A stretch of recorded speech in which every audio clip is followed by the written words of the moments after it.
મને અત્યારે હું જ્યારે લોકોને મળું છું ને ત્યારે મને સમજાય છે કે લોકો અભિવ્યક્ત થવામાં કેટલો બધો ખચકાટ અનુભવે છે, પોતાની વાત કહેવામાં, રડવામાં. તો એનું એક કારણ કદાચ મારી નિશાળ હોઈ શકે કે જેણે મને અભિવ્યક્તિનું મહત્ત્વ સમજાવ્યું છે. અમારે તે દક્ષિણામૂર્તિમાં એક સ્ટેજ છે જેનું નામ જ છે અભિવ્યક્તિ રંગમંચ. એટલે તમે સ્ટેજ પર જાઓ, પછી તમે જાઓ એટલે શિક્ષકો તાળીઓ પાડવા માંડે, પછી તમે ત્યાં જઈને શું પરફોર્મ કરો છો એ મહત્ત્વનું નથી, કારણ કે તમે તમારી જાતને એક્સપ્રેસ કરો છો એ જ મહત્ત્વનું છે. તો આ જે કંઈ તમે અનુભવો છો એ જો તમે અભિવ્યક્ત નહીં કરો તો જેટલું સપ્રેસ કરેલું છે એ ક્યાંક આપણને બીમાર કરતું જાય છે, જેટલું એક્સપ્રેસ કરીએ છીએ એ આપણને સાજું કરતું જાય છે, આપણને હીલ કરતું જાય છે. તો મારા માટે આ લેખન પ્રક્રિયા એ એક વિરેચન છે, ઇટ્સ અ કેથાર્સિસ. એટલે જો મને જ્યારે રડવું આવે ત્યારે હું રડું નહીં તો હું બીમાર પડી જાઉં. અને મને એવું લાગે છે કે it is true four everyone કે આપણે ક્યારેક છેલ્લે ક્યારે રડ્યા હતા આપણે, બિકોઝ આપણા માટે એ સપ્રેસ કરવું એટલું બધું ન્યૂ નોર્મલ છે કે આપણને ખ્યાલ પણ નથી આવતો કે આ એ જગ્યા હતી જ્યાં મારે રડવાનું હતું. એટલે ન વહાવી શકેલા આંસુઓ પછી આપણને આજીવન રડાવતા હોય છે.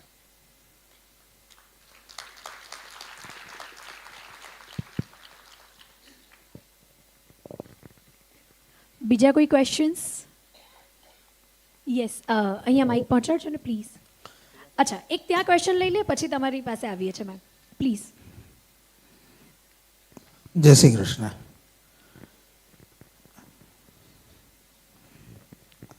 એક માઇક પહોંચાડો ને ત્યાં પ્લીઝ, જલ્દીથી. અચ્છા, ઉપર છે. હા, જી. જય શ્રી કૃષ્ણ સર. જય શ્રી કૃષ્ણ. જી સર, આખું સેશન તમારું રેકોર્ડ કર્યું છે ને આઈ એમ શ્યોર મલ્ટિપલ વાર સાંભળ્યા પછી આની મીઠાશ વધતી જશે.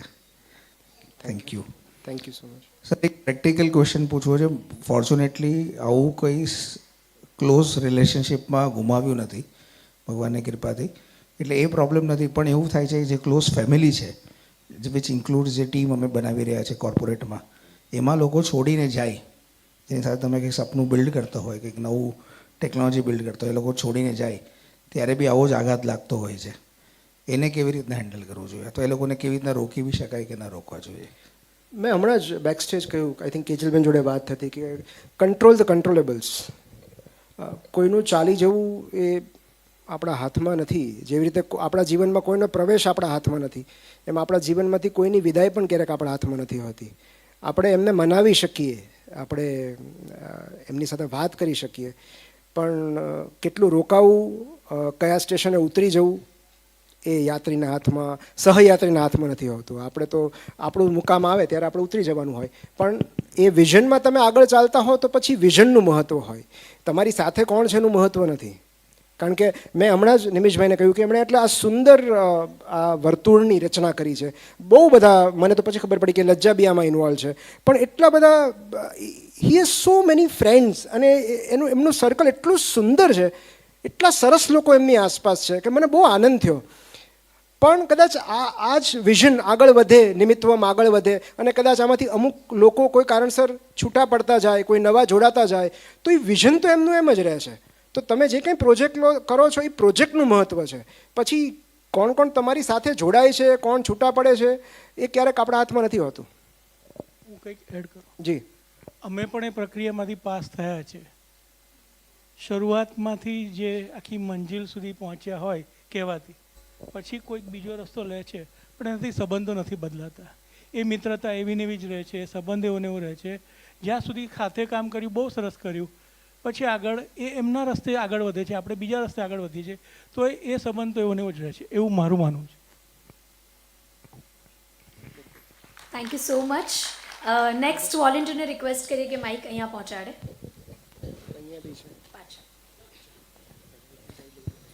અચ્છા, અમે થોડું ઇઝી પડે એટલા માટે પહેલાં લેફ્ટ સાઈડ ક્વેશ્ચન્સ લઈએ છીએ, પછી રાઈટ સાઈડ આવીએ છીએ, અને બધાને મોકો મળશે. આપણી પાસે કેટલી મિનિટ છે? 15-20 મિનિટ ખરી? અચ્છા, 15 to 20 મિનિટ્સ છે. બને એટલા ક્વેશ્ચન્સ કવર કરીએ, બટ ક્વિક, સીધા ક્વેશ્ચન્સ પૂછજો તો તમને તરત એના આન્સર્સ મળી શકે. Thank you so much. Over to you. Hello, thank you so much sir. જીવનનો ઘણો સારો અનુભવ રહ્યો આજે, ફિલિંંગ ટ્રાન્સફોર્મેશન. અને એવું જાણતા હતા કે ઘણું જાણીએ છીએ, છતાં અહીંયા આવીને એવી ખબર પડી કે કંઈ નથી જાણતા. હવે સર, જીવનનો જે અભિગમ છે, જે આપણે ક્રુશિયલ ટાઈમમાંથી પાસ થઈ રહ્યા હોય ત્યારનો, એમાં સ્પિરિચ્યુઅલ ટચ કેટલો જરૂરી છે? કારણ કે આપણે અલ્ટિમેટલી એવું જ કહીએ છીએ કે હરિશરણમ શ્રી કૃષ્ણમ શરણમ મમ, લાસ્ટ મોમેન્ટ એ જ હોય છે. તો સર, જે સ્પિરિચ્યુઅલ ટચ અને જે ટોટલ ફિલોસોફી છે એના માટે સર આપનું શું માર્ગદર્શન છે, આપનું શું કહેવું છે? આપણા દરેકના જીવનમાં એક એવો વળાંક આવતો હોય છે કે જ્યાં આપણે આધ્યાત્મ તરફ ધકેલાઈ જઈએ છીએ, અને સ્વજનની વિદાય એ આધ્યાત્મિક જાગૃતિનો વેકઅપ કોલ છે. યુ આર ફોર્સ્ડ, કારણ કે તમારો ઈગો શેટર થાય છે ને. અલ્ટિમેટલી ગુડ બાયમાં કહે છે ને, બાલોમાં ઈગો હોતા હે. તો આપણો ઈગો શેટર થાય છે જ્યારે કોઈ સ્વજન વિદાય પામે છે, ત્યારે એક્ઝિસ્ટેન્શિયલ ક્રાઇસિસ આવી જાય છે કે આના વગર કેમ જીવશું, હવે જીવનનો અર્થ શું, આવા બધા સવાલો થાય. અને એ જ્યારે અહમ સંપૂર્ણ નાશ પામે છે ત્યારે આપણે આધ્યાત્મ તરફ ધકેલાઈએ છીએ. મને પુસ્તક આપ્યું તારું ચાલી જવું, અને અંદર મને આમ થોડો લોભ હતો કે હું બેઠો બેઠો થોડાક પાના વાંચી લઉં, થોડીક વાર્તાઓ વાંચી લઉં. એમાં એક આઈ થિંક કાજલબેનની વાર્તા છે કે હું મૃત્યુને ઓળખું છું. અને એમણે બહુ સુંદર શરૂઆત કરી છે કે મારા એક મિત્રએ મને એવું કહ્યું હતું, એટલે કાજલબેનના મિત્રે એમને એવું કહ્યું હશે એમ કરીને એમણે પહેલાંમાં લખ્યું છે કે ક્યારેક ભગવાન તમને એટલો બધો પ્રેમ કરતો હોય છે કે તમે પણ એને એટલો જ પ્રેમ કરો, એના માટે એ તમારી આસપાસથી કોઈ પ્રિયજન છીનવી લે છે, પછી જ તમે એને યાદ કરશો, પછી જ તમે એની નજીક જશો. તો અલ્ટિમેટલી આ જેમ જેમ ઈગોના લેયર ખરતા જાય છે એમ ધીરે ધીરે આપોઆપ તમે પણ એ કરુણા વગર એનો ઉદ્ભવ શક્ય નથી. એ દુઃખ તો એની દુઃખથી જ થાય અથવા દુઃખથી જ થશે જ એવું જરૂરી નથી, પણ દુઃખ તો એની સૌથી પહેલી પૂર્વ શરત છે, જરૂરિયાત છે. એટલે આવો શોક, આવો લોસ, કારણ કે તમે જેટલા બધાની આધ્યાત્મિક જર્ની કે આધ્યાત્મિક યાત્રા તમે વાંચો, સાંભળો, તો એની શરૂઆત અહીંથી જ થાય છે. કારણ કે ડિપ્રેશનમાં એવું કહેવાય છે કે ડિપ્રેશન એ સૌથી સારી તક છે આધ્યાત્મ તરફ જવાની. બિકોઝ તમારો ઈગો શેટર છે, તમારામાં કોઈ સ્વમાન જેવું કશું છે જ નહીં, તમે સંપૂર્ણ સરેન્ડર મોડમાં છો. So that is the best time. Thank you sir. Thank you so much. Next આનંદભાઈ, અહીંયા એક બે ક્વેશ્ચન્સ લઈએ, પછી આપણે સેકન્ડ સાઈડ પણ ક્વેશ્ચન્સ લઈએ. આવી હા પ્લીઝ સર, તમને ના પડે.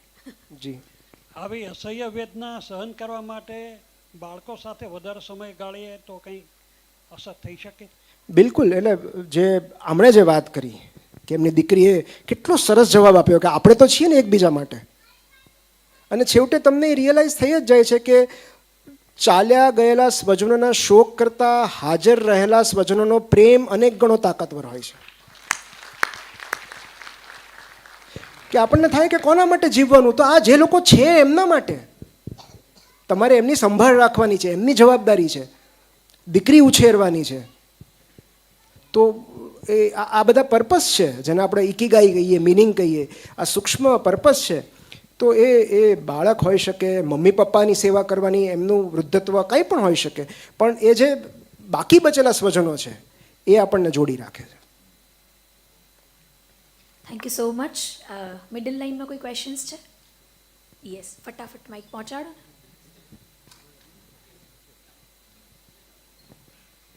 હલો, આટલા વર્ષોના સેશન પછી તમે જે રૂમાલ સાથે લઈને ફરો છો, એ સંવેદનશીલતા કેવી રીતે રહી શકે છે આટલા વર્ષો પછી? હું છે ને હું કશુંક બીજું બનવાનો કે દેખાવાનો પ્રયત્ન જ નથી કરતો, કારણ કે મને ખબર છે કે એમાં હું ક્યારેય પારંગત નહીં થઈ શકું. સો પેલું કહેવાય છે ને,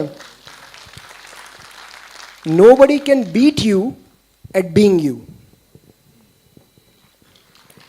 તો નિમિત્ત બનવામાં મારો કોઈ હરીફ જ નથી. અને એટલે હું ઘણીવાર કહેતો હોઉં છું કે યાર મને મોટિવેશનલ સ્પીકર ન કહો, હું તો વલ્નરેબલ સ્પીકર છું, કહેતા કહેતા રડી પડીશ. તમારામાંથી કેટલા લોકોએ ટેગલાઇન આપણી જે હતી એમાં નીચે એમનું ઇન્ટ્રોડક્શન વાંચ્યું છે? ડૉક્ટર નિમિત્ત ઓઝા પછી નીચે કંઈક લખેલું છે, કોણ યાદ છે? કોને યાદ છે કદાચ? હા, સ્પીકર, રીડર એન્ડ એક્ઝેક્ટલી એ એમણે ચેન્જ કરાવડાવ્યું છે. Next question please. આમ તો વધુ સારું designation, sorry to interrupt you, વધુ સારું ડેઝિગ્નેશન છે visitor. there is no question of sense of humor of નિમિષભાઈ. We know કારણ કે બધાએ આપણે ખૂબ યુટ્યુબમાં એને રેગ્યુલર સાંભળીએ છીએ અને આ નિમિત્તો ખૂબ આગળ વધશે કારણ કે આના અમુક જે આપણે રિપ્લાય સાંભળીએ છીએ, બીજાના એક્સપિરિયન્સ સાંભળીએ છીએ ત્યારે આપણને એવું ફીલ થાય છે કે આપણે એક જ એવા નથી. દરેક વ્યક્તિએ કાંઈક ને કંઈક પણ એ આવી પડેલું કોઈ પણ ટેન્શન, દુઃખ કેવી રીતે ટોલરેટ કરવું, શું કરવું, અમુક વસ્તુ આપણને શીખ્યું અને અમુક આપણા ઘણી વસ્તુ આપણને ખ્યાલ આવ્યો કે કાંઈ પણ હોય તો આપણે રોવું જોઈએ, Sir, વાત આપણે શેર કરવી question જોઈએ પર આવી અને શકીએ? થોડું લખવું પણ જોઈએ, તો જ આપણે હળવા થઈ શકીએ. Thank you very much. Thank you so much. મને આજે એવું હતું પણ કે મારે સેન્સ ઓફ હ્યુમરનો આજે મને સ્કોપ નહોતો. એમણે મને કહ્યું, મેં કીધું આ વિષય એવો છે ને કે મારે આની ગંભીરતા ઓછી નથી કરવી. બાકી ઘણીવાર એવું થાય કે આઈસીયુમાં વાઈફ હોય ને આપણે એમના પતિને કહીએ કે બહુ જ ક્રિટિકલ છે, 2 દિવસ માંડ નીકળશે, એટલે એ એમ કે 40 વર્ષ કાઢ્યા તો 2 દી નહીં નીકળે. પણ અમે નિમિત્વમ તરફથી એટલી શ્યોરિટી આપીએ છીએ કે બીજા અલગ ટોપિક પર નિમિતભાઈને બહુ જલ્દી ઇન્વાઇટ કરીએ છીએ ફરી. Thank you so much. Next question fast quick. Yes, blue T શર્ટમાં જે ભાઈ છે એમને માઇક પહોંચાડો ફટાફટ ક્વિક. એમનો ક્વેશ્ચન આવે ત્યાં સુધી મારે આ સ્ટુડન્ટ્સ જે વોલેન્ટિયર્સ છે એમના બિહાફ પર એક ક્વેશ્ચન પૂછવો છે. આ જે લોકોની એજ છે 15, 16, 17 વર્ષ, એમાં ક્રશ હોય, પછી બોયફ્રેન્ડ ગર્લફ્રેન્ડનું પેલું હોય, એમાં બ્રેકઅપ થાય, એની ભણવા પર ઇફેક્ટ આવે, આગળ વધવું હોય, તો એમાં કંઈક તમે. અરે જરૂરી છે બધું. સી ઓલું રૂમી કહે છે ને કે keep breaking your heart until it opens. તો કરતા જ જાઓ, સિરીઝ ઓફ બ્રેકઅપ કરો. હું તો કહું છું કે હાર્ટ બ્રેક થવા જ જોઈએ, ત્યાં સુધી હૃદય ખુલશે. Wound is the place from where light enters. તો એ પ્રકાશ તો આવવો જ જોઈએ ને આ બહુ જરૂરી છે. પણ પ્રેમ છે ને એ સૂફીમાં તો પરમને પ્રેયસીનો દરજ્જો આપ્યો છે, ઇશ્ક એમ. તો એ વિરહથી વિસર્જન સુધીની સાધના છે. કોઈનું જવું એ વિરહ છે અને આપણું જવું એ વિસર્જન છે. તો એમના ગયા પછી જ્યાં સુધી આપણે નથી જતા ત્યાં સુધીની સાધના એટલે પ્રેમ છે. પણ એટલે એ પ્રેમ શું છે એવું જાણવામાં ઘણીવાર 10 વર્ષ નીકળી જાય. So keep breaking your heart. બીજું તો હું શું કહું, તમે બધાના નસીબમાં હાર્ટ બ્રેક નથી હોતા. એટલે સરે છૂટો દોર આપી દીધો છે બધા નામ જોવા જઈએ તો. લાસ્ટ ક્વેશ્ચન આ લાઈનમાંથી ને અહીંયાથી આપણે 3 ક્વેશ્ચન્સ લઈએ, પછી આપણી પાસે સમયની થોડીક મર્યાદા છે એટલે થેન્ક યુ સો મચ. નજીકના કોઈ સ્વજનને કંઈક એવી તકલીફ થઈ હોય કે જેના કારણે એવું થાય છે કે પોતાના કે બીજા કોઈ નજીકના વ્યક્તિઓ એનો મૃત્યુનો ડર કે એની તકલીફનો ડર સતત રહ્યા કરે, એમાંથી બહાર આવવા માટે પ્રયત્નો કરતા હોઈએ છીએ, પણ કયો સારો પ્રયત્ન કરવો જોઈએ જે આપણને હેલ્પ કરે? હું એક જ શબ્દમાં જવાબ આપું તો ફેથ. કારણ કે મારે તો ઘરમાં જ છે મારા મમ્મી અહીંયા, એને રોજ સવારે એવી ચિંતા થાય. સો ફિયર ઓફ લૂઝિંગ સમવન એ હું તો બહુ નજીકથી જોઉં છું કે હું જેને પ્રેમ કરું છું એમાંથી કોઈકને કંઈક થઈ જશે તો. અને આ બહુ જ કુદરતી ભય છે. પણ એટ ધ સેમ ટાઈમ આપણો ડર, ચિંતા, અસલામતીનું એક કારણ એવું પણ છે કે આપણે બ્રહ્માંડ સાથે ક્યાંક ડિસ્કનેક્ટેડ છીએ. આપણી શ્રદ્ધા ક્યાંક થોડીક ઊણી ઉતરી છે. બિકોઝ આપણને ખબર નથી કે આપણે આવો ચિંતા નહીં કરીએ તો એ જવાના છે તો જવાના જ છે. કેટલા બધા સ્વજનો એવું હશે કે આપણને કલ્પના નહીં હોય ને સવારે ફોન આવે અને આપણને એમ થાય કે શું વાત કરો છો, આપણે તો ચિંતા કરી નહોતી ગઈકાલે. તો એ ફિયર છે માટે તમે કોઈને ગુમાવશો એવું નથી હોતું, અને ચિંતા જ નહીં કરો તો ક્યારેય નહીં ગુમાવો એવું પણ નથી હોતું. તો એક જ શબ્દમાં હું એનો જવાબ આપીશ, ફેથ. કે જે યુનિવર્સલ એનર્જી આપણને સૌને સંચાલિત કરી રહી છે એનામાં ભરોસો રાખવો. કે અને બીજું ગ્રેટિટ્યૂડ. રોજ સવારે ઉઠીએ ત્યારે આપણે જેટલા લોકોને ચાહીએ છીએ એ બધા ફોન ઉપાડે એનાથી મોટા ઈશ્વરના આશીર્વાદ બીજા એક નથી.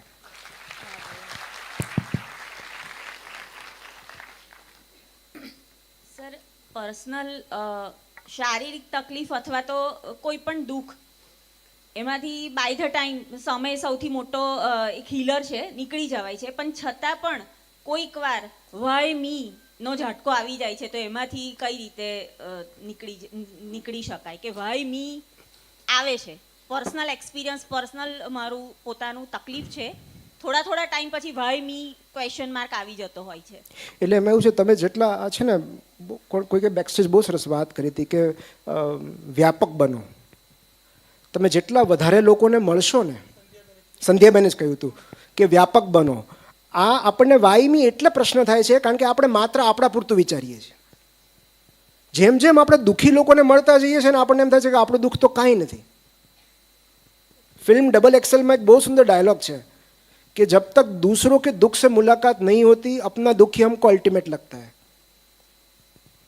तो જેમ જેમ તમે વધારે લોકોને મળશો, એમનું દુઃખ જાણશો, એમની પીડા સમજશો, ત્યારે વાય મી નીકળી જશે, વાય અસ એવું થઈ જશે.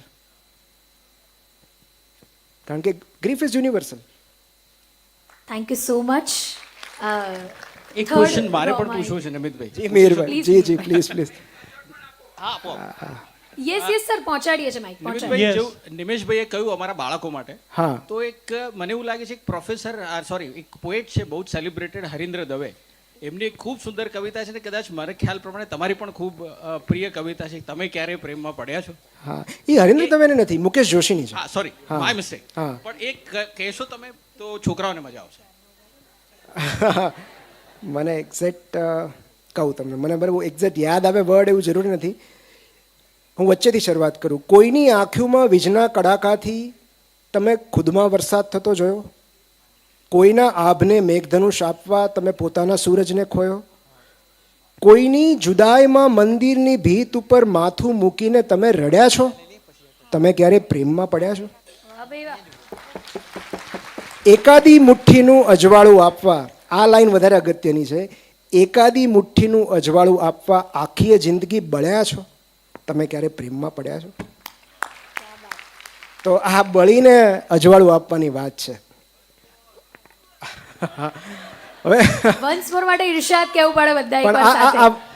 આ વન્સ મોર મુકેશ જોશીને જાય છે, મને નહીં. કારણ કે એમણે એટલું સુંદર લખ્યું છે કે કોઈની આંખોમાં વીજના કડાકાથી તમે ખુદમાં વરસાદ થતો જોયો? તમે કોઈના આભને મેઘધનુષ આપવા પોતાના સૂરજને ખોયો? તમે કોઈની જુદાઈમાં મંદિરની ભીત ઉપર માથું મૂકીને રડ્યા છો? તમે કોઈ દિવસ પ્રેમમાં પડ્યા છો? Thank you so much. એક પાછળ એકવાર માઇક મોકલાવો, ત્યાં આપણે ક્વેશ્ચન લઈ લઈએ. Yes, hello. હા, દિવ્યાંગભાઈ તમને આપશે. હું છે ને બીજાના દુઃખમાં દુઃખી થઈ જાઉં છું. હવે મારા અમુક મિત્રો હોય જેમના ત્યાં આવું ગ્રીફ આવ્યું હોય અને એમને બોલવું બી ના હોય, એમને રડવું બી ના હોય, એમને 2-3 6 મહિના સુધી આવું કંઈ ના કરવું હોય અને આપણને એવું થાય કે કઈ રીતે મદદ કરી લઈએ, અથવા તો આપણે દુઃખી થઈ જઈએ કે આપણે એમને મદદ નથી કરી શકી રહ્યા કોઈ બી રીતે. તો એમાંથી કેવી રીતે કાં તો બહાર આવું કાં તો એમને મદદ કરવી? જો તમે કોઈની સાથે ચાલી શકો, કોઈના બદલે ના ચાલી શકો, તમે હેલ્પ ઓફર કરી શકો, એનાથી વધારે કશું જ ન થઈ શકે. કે તું બેસ, હું રડું છું, તારી સાથે રડું છું, પણ એમાંથી બહાર તો એને જ આવવું પડશે. નમસ્તે. નિમિષ મારો બહુ અંગત મિત્ર છે, એટલે નિમિષના પહેલા કલાકથી અત્યાર સુધી અમે એની સાથે છીએ. મારો સીધો સવાલ એવો છે કે આપણે છેલ્લા 2 કલાકથી જે વ્યક્તિ જતું રહ્યું છે અથવા જે સ્વજનો જાય છે એની પણ થોડી વાત કરી છે, અને જેનું જે દુઃખ અનુભવે છે એની પણ આપણે વાત કરી છે.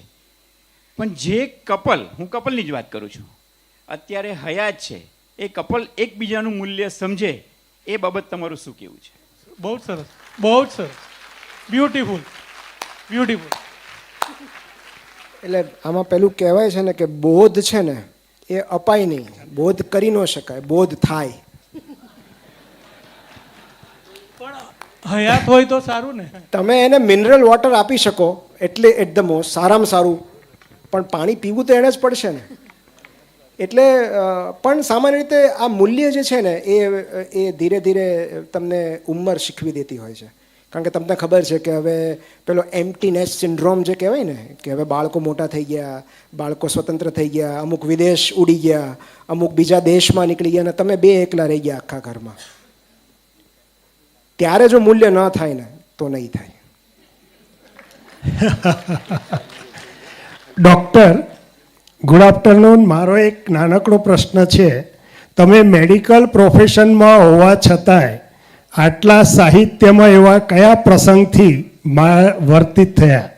અને કારણ કે આપની બુક મેં સટોરી વાંચી, જિંદગીમાં એક આવી બુક મેં વાંચી અને હું તમારા પ્રેમમાં પડી ગયો છું, તો મને લાગે છે કે તમે એવો જિંદગીનો કયો પ્રસંગ હતો કે મેડિકલમાંથી તમે સાહિત્ય અને લેખક તરફ વળ્યા? પ્લીઝ. બુચ સાહેબ ક્યાં ગયા? મને લાગે આ યુનિવર્સલ આર્યા ક્વેશ્ચન આર્યા આર્યા અહીંયા તમે એમને પૂછો એમને પૂછો તો આમનો બહુ લાંબો જવાબ છે. બહુ ઓનેસ્ટલી કહું તો મેં અવારનવાર મારી ટોક્સમાં હું કહેતો રહું છું. એમાં એક પર્સનલ સેટબેક હતો મારી લાઈફમાં. એ બહુ લાંબી વાત છે, પણ હું એટલું કહીશ કે એક એવો તબક્કો મારા જીવનમાં આવ્યો જ્યારે મારી આઈડેન્ટિટી ક્રાઇસિસ હતી. મને એવું હતું કે મારી ઓળખ શું છે, અને એ બહુ જ ખરાબ ફેઝ હતો. અને ત્યારે અનાયાસે કે જે બી હોય, કુદરતે મને ગોડ ગાઈડ્સ યુ, સરે કીધું હતું, બહુ સરસ વાત કરી કે ગોડ ગાઈડ્સ યુ. હું છે ને બેક સ્ટેજ બને એટલો ચૂપ રહેવાનો પ્રયત્ન કરું, કારણ કે મને એટલી ખબર છે કે હું બોલીશ ને તો નવું કાંઈ શીખી નહીં શકું. તો એમણે બહુ સરસ વાત કરી કે ગોડ ગાઈડ્સ યુ. તો એવી રીતે એ શબ્દની આંગળી ક્યારે મેં પકડી લીધી, કોણે પકડાવી મને યાદ નથી, પણ પછી મેં છોડી નથી. તો અને આવો હું એક નથી, તમે રહીશભાઈ છે, બુચ સાહેબ છે, શરદ ઠાકર છે, ઘણા બધા. કારણ કે અમે આ કેવું છે કે તમે સતત પીડામાં ને પીડામાં રહેતા હો ને, તમે સતત પીડા અનુભવતા હો, કારણ કે પેશન્ટ ફરિયાદો જ કરે, તમારે સવારથી સાંજ ફરિયાદો જ સાંભળવાની, બીમારીઓ સાથે જ ડીલ કરવાનું. ત્યારે તમને એક અંગત ખૂણો જોતો હોય છે હળવા થવા માટે. તમારે રડવું હોય તો ક્યાં રડવાનું? તો એટલે એ કાગળ એક એવો છાનો ખૂણો છે કે જ્યાં માથું મૂકીને તમે રડી શકો છો. અને સમહાવ ઇમોશન્સ આપણને બધાને, કારણ કે આ જગત ભાવ પર આ જગત ટકેલું છે, તો એ ભાવ તમારા સુધી પહોંચે છે, એ વાતનો આનંદ છે. Thank you so much. અને લાસ્ટ ક્વેશ્ચન્સ લઈ રહ્યા છે મેડમ. સૌથી પહેલાં હાથ ઉપર કરો તો આમના સુધી માઇક પહોંચાડો, ત્રીજી લાઈનમાં. હા, બાકીના બધા ક્વેશ્ચન્સ તમે નિમિતભાઈને ઇન્સ્ટાગ્રામ પર, સોશિયલ મીડિયા પર પૂછી શકો છો. નિમિત્વમ થ્રુ પણ. નમસ્તે સાહેબ. એક નાનકડો ક્વેશ્ચન પૂછવું હતો મારે કે આપ તો સરસ સાહિત્યકાર છો, લખી શકો છો, પણ તમે જેમ કહ્યું કે ભાઈ તમારી ગ્રીફ્સ છે, તમારી હૃદયની વાતો છે, એ લખો. ઘણા લોકો લખી નથી શકતા. કઈ રીતે લખે? એ શબ્દો લાવવા ક્યાંથી સર? અને મારે આપને આ બુક્સ ભેટ આપવી છે, આપી શકું? ચોક્કસ. Thank you so much. હા, તમે એમને આપી દો. હા, હું તમને એનો જવાબ આપું. તમારે હજી કંઈ પૂછવું છે? ના, બસ આ જ ક્વેશ્ચન છે. હું આપ દક્ષિણામૂર્તિમાં ભણ્યા છો, હું ઘરશાળામાં ભણી છું. આપણી શાળાઓમાં આપણી જાતને વ્યક્ત કરવાનો ખૂબ સરસ અવસર મળતો હતો, પણ સમય સાથે આ વસ્તુઓ કંઈક ઓગળી જાય છે, નથી મળતો. અમારા જેવાને તો ખાસ નથી મળતો. અમે હોમ મેકર્સ છીએ, અને પહેલી વખત હું આવા સરસ સાહિત્ય મેળો કહો કે જે કહો એમાં આવી છું. ખૂબ ખુશ છું. અને મારી ડોટર સરના ક્લાસમાં ભણેલી છે, મનાલી જોશી એમની સ્ટુડન્ટ હતી. બસ આટલું જ, વધારે સમય નહીં લઉં સર, આપનો જવાબ જોઈએ છે. હું એટલું જ કહીશ કે તમારે કોઈ આલંકારિક ભાષા વાપરવાની જરૂર નથી. તમે તમારી વાર્તા તમારા શબ્દોમાં કહો ને. પણ સાહેબ, વ્યક્ત ઘણી વખત બહાર લખાણમાં ના આવે, અંદર ઘણું બધું હોય. એનું કારણ કદાચ એવું હોય કે તમે કોઈકને ઇમ્પ્રેસ કરવા, અથવા તમે કોઈ ઓડિયન્સને મગજમાં રાખીને, જેમ કે હું ઉદાહરણ આપું તમને, મને અત્યારે રડવું આવે છે. મને બી એવું થાય સર. તો એવું લખો. એવું લખાય ને? હા, એવું તો લખાય છે. મને અત્યારે રડવું આવે છે, ફલાણાએ મારી સાથે આમ કર્યું. ઓકે. એનું કારણ છે કે જ્યારે આપણે લખીએ છીએ ને ત્યારે બહુ બધા ચમત્કારો થતા હોય છે. અને એટલે જ આ વાસરિકાનો રિવાજ છે. આપણે રોજનીશી, અમારા સાહેબો કહેતા કે તમે રોજનીશી લખો તો કંઈક તમારું મેન્ટલ હેલ્થ સારું થશે. નાનપણમાં લખતા સર. અને અમારે ભાવનગર નજીક એક ધ્રુપકા શાળા છે. ધ્રુપકા શાળામાં એક શિક્ષકનું નામ જો મને બરાબર યાદ હોય તો હિંમતભાઈ રાઠોડ. એ આજની તારીખે પોતાની શાળામાં જેટલા વિદ્યાર્થીઓ છે એમને રોજ વાસરિકા લખાવે છે. તમે લખો, તમે જે અનુભવો છો, તમે જે અનુભવો છો એ લખો.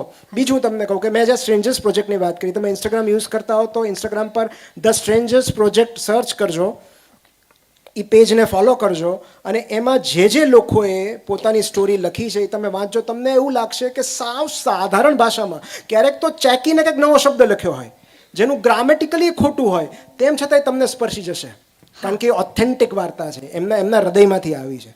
તો એમાં કોઈ, મેં જ્યારે માટીનો માણસ લખ્યો ત્યારે માટીનો માણસ આજની તારીખે હું વાંચું ને મને એમ લાગે કેટલું અધૂરું કામ છે, કેટલું અપરિપક્વ કામ છે.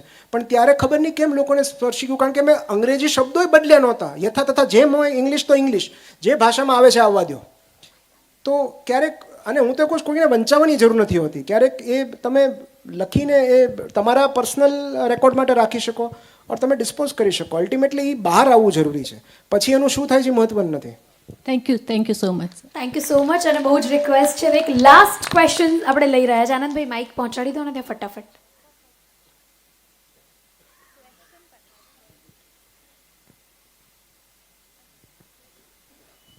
હાજી સર.